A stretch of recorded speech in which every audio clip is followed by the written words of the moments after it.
Okay, let's talk about sprouting now. Oh, sorry. Don't fall. Okay, so let's talk about sprouting. Sprouting is not something that you have to do for this. I mean, can you just buy sprouts at Meijer or Fresh Time or the health food store or whatever? Yes, you absolutely can. You're going to pay about, depending on what kind they are, they're going to pay about $2.50 to $3.50 for a small box, which will be, a few servings. And this is perfectly fine, and it's easy peasy. You just go to the store, pick it up, pay for it, the end, and you have sprouts. Ta-da! But if you want to use sprouts a lot more and pay a lot less for not a lot of work, sprout your own. And I am not a green thumb. I kill things even accidentally.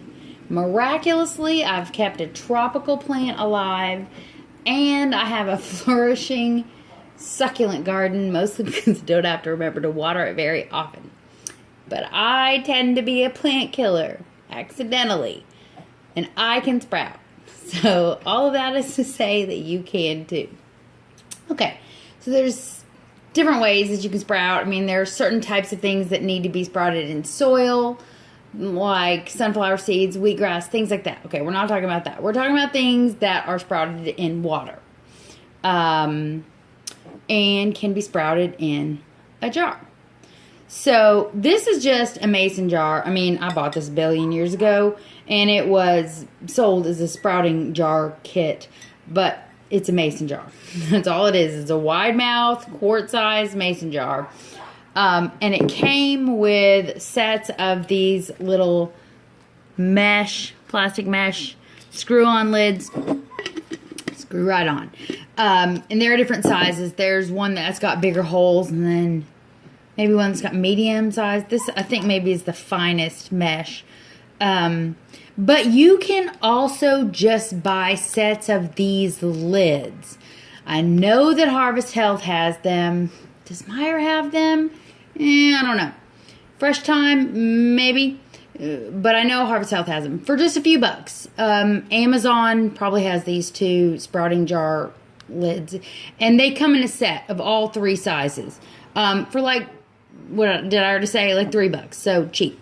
And if you already have a mason jar, bam, beautiful. Or they also sell these at Meijer, just the wide mouth jars.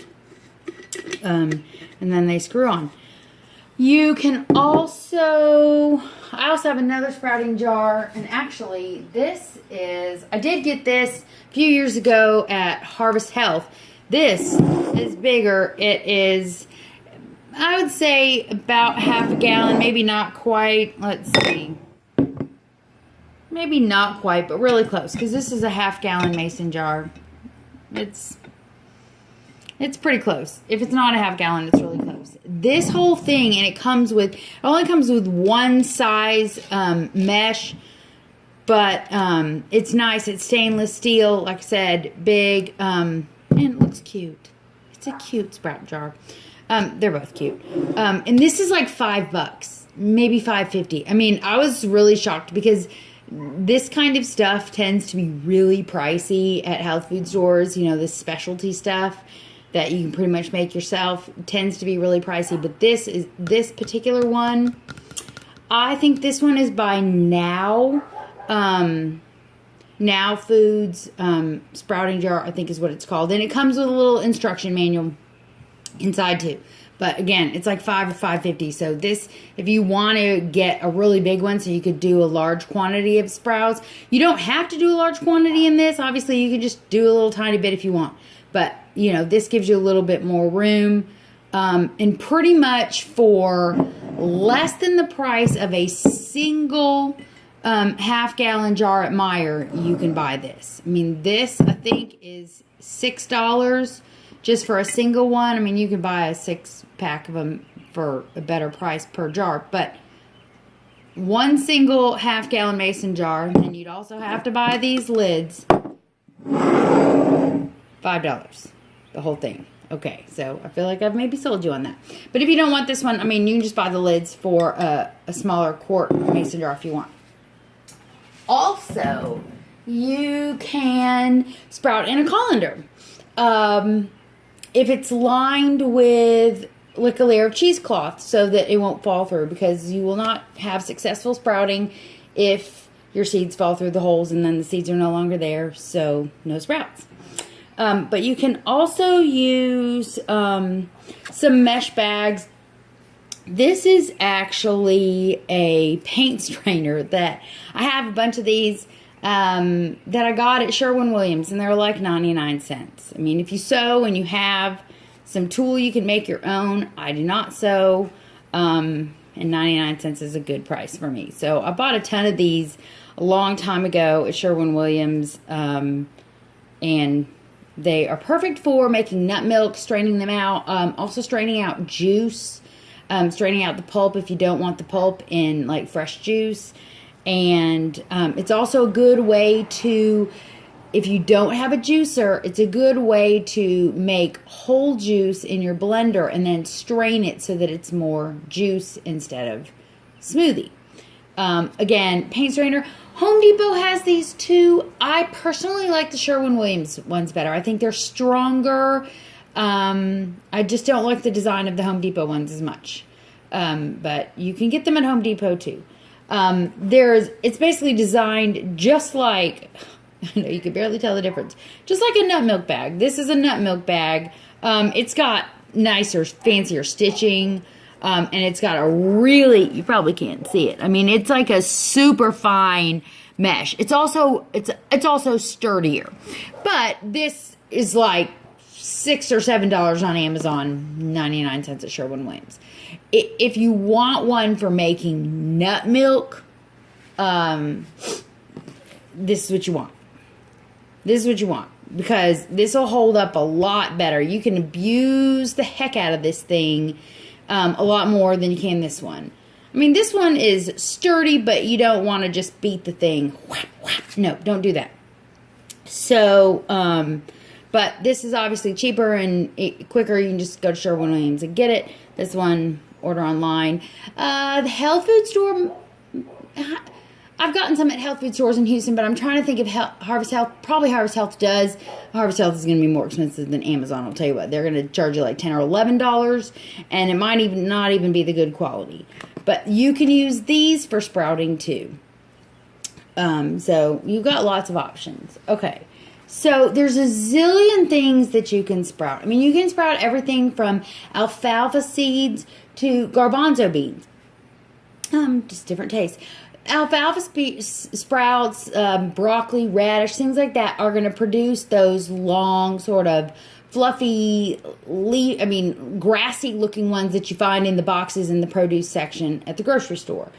Garbanzo beans or other types of legumes are going to still look, you'll see the original bean more, and you don't necessarily want to grow those as long. Let's say, for example, you want to have garbanzo beans raw in a salad, but you still want it to sort of have the character somewhat in the shape of a garbanzo bean. You could sprout a garbanzo bean till just got a teeny tiny little tail. Or if you really want to just get a big sprout, you can just sprout it longer. Okay, so the process is so complicated. No, it's not really. Okay, so you can buy individual seeds, and I have a couple of books that have charts for timing and whatever for different types for a zillion things that I've never sprouted. I just haven't bothered to. But you can also buy blends. I got this, I can't remember where, but I know that Harvest Health does carry these. Also Amazon, probably for a better price.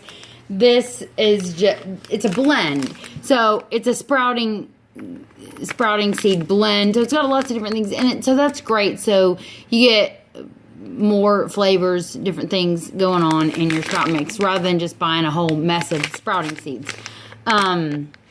Radish sprouts are really good, and broccoli sprouts are really good. They give a little bit of a sharp, spicy bite. It's a nice addition to a salad. But having a blend like this is really nice, and it makes it easy. Something like this is like probably $5, I'd say. And you'll get about 8 quarts, well, 8 batches in a quart-sized jar out of this one bag. So you can see how that is a lot more cost-effective than $3 or $3.50 a box. Yes, do the math. There you go. Anyway, so how to sprout. So easy, you could practically do it in your sleep. Now this one actually has some instructions on the back, and if you buy a mix like this, it will tell you. In general, you're going to want to just sort of put a few tablespoons on the bottom of your jar. I mean, obviously, if you have a large jar, you can use more. If you have things like beans, they won't get quite as big. I mean, compared to the size, their original starting size.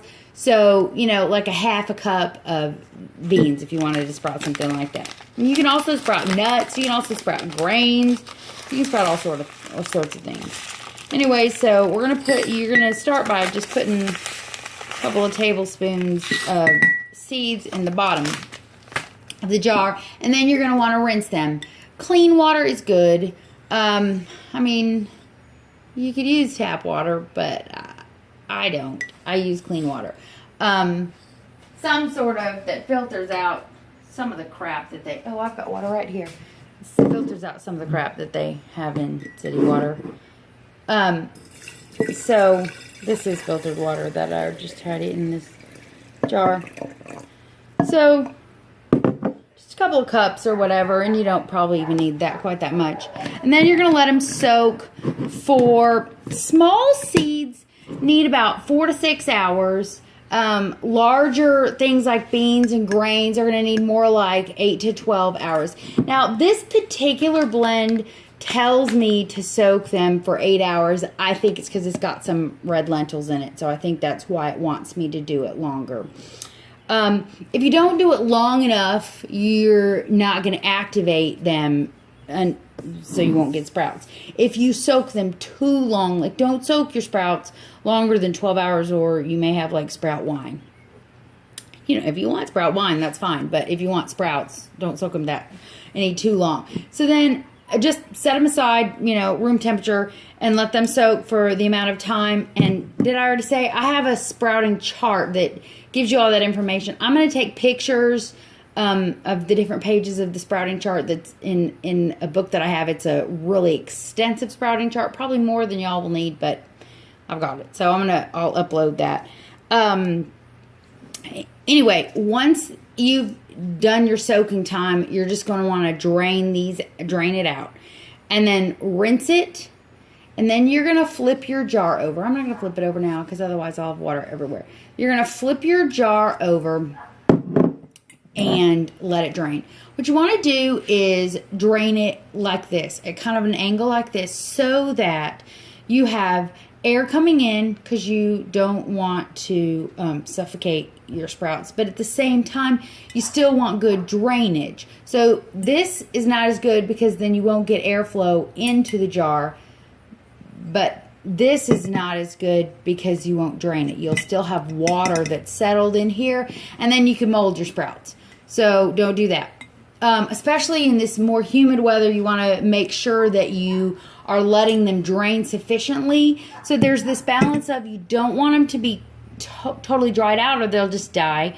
But you don't want them so wet that they get molded. So, I mean, what you're gonna do is you're gonna rinse them a couple of times a day. I'd say that in this weather, again, that's more humid, I wouldn't rinse them more than twice a day. If it were drier, especially like if you were doing it in the winter, you would want to rinse it probably 3 times a day. So just rinse, gently swirl. Don't be aggressive with them. Like, treat them like little babies. They're little babies. They're little baby plants.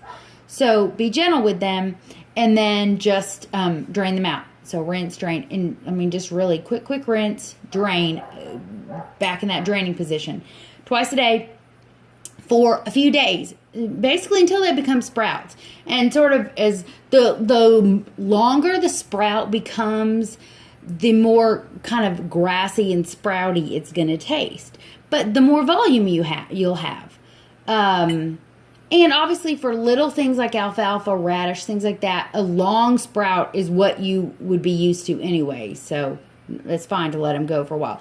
I mean, this one says something like, I don't know, 4 to 6 days or 3 to 6 days, which really just testifies to the fact that it depends on the weather, depends on the seeds, you know, I mean, a lot of things. So just kind of watch them.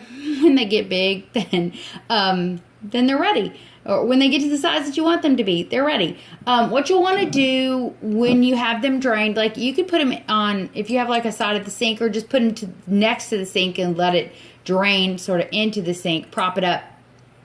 But you want to just throw a towel over it so that it'll stay kind of dark. It won't be too bright in there. But then once they're the length that you want, the size that you want, they're ready, then you want to set them in like sunlight, like in your window, not outside or anything, just in your window for, I don't know, like 6 hours or something, just to green them up a little bit, give them a little chlorophyll.